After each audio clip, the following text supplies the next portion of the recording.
Assalamualaikum warahmatullahi wabarakatuh. Saudaraku yang disayangi Allah, hari ini mari kita renungkan satu kalimat yang sederhana namun mengandung makna yang luar biasa.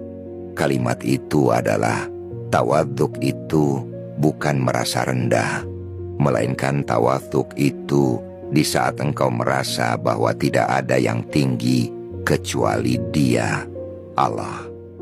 Kalimat ini sesungguhnya sebuah refleksi dari makom spiritual yang luhur, yang telah menjadi prinsip hidup para sufi dan ahli tasawuf dalam perjalanan menuju Allah. Seringkali kita salah paham, mengira bahwa tawaduk itu berarti menyepelekan diri, merasa tidak berharga, atau menempatkan diri di bawah orang lain. Padahal, hakikat tawaduk bukanlah pelecehan terhadap diri, melainkan penempatan diri secara tepat di hadapan kemuliaan Allah. Ulama seperti Imam Al-Ghazali menekankan bahwa tawaduk muncul dari ma'rifatullah, pengenalan yang hakiki terhadap Allah.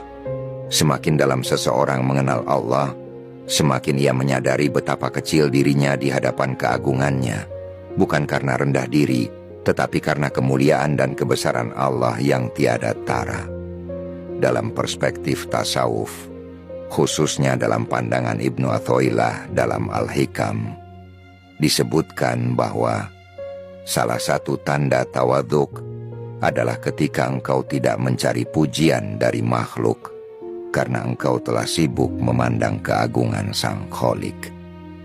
Di sini kita melihat bagaimana para sufi memandang tawaduk bukan sebagai ekspresi sosial, melainkan sebagai ekspresi spiritual.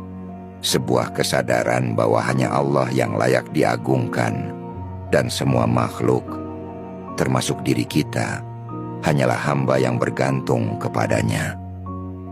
Tawaduk tidak menuntut kita untuk membiarkan harga diri diinjak, namun mengajarkan untuk tidak merasa lebih tinggi dari siapapun, sebab keutamaan dan kemuliaan hanyalah milik Allah. Syekh Abdul Qadir Al-Jailani rahimahullah berkata, jangan engkau lihat dirimu lebih baik dari orang kafir sekalipun, sebab mungkin di akhir hidupnya dia bertobat dan engkau tergelincir. Ungkapan ini menunjukkan bahwa tawaduk berkaitan erat dengan ketidaktahuan kita akan hakikat akhir seseorang, dan karenanya tidak pantas bagi siapapun untuk merasa lebih mulia dibanding makhluk lain. Dalam laku spiritual, tawaduk bukanlah titik awal, melainkan buah dari perjalanan panjang. Seseorang tidak bisa tawaduk secara tulus jika masih merasa dirinya memiliki ilmu, amal, harta, atau bahkan keistimewaan spiritual.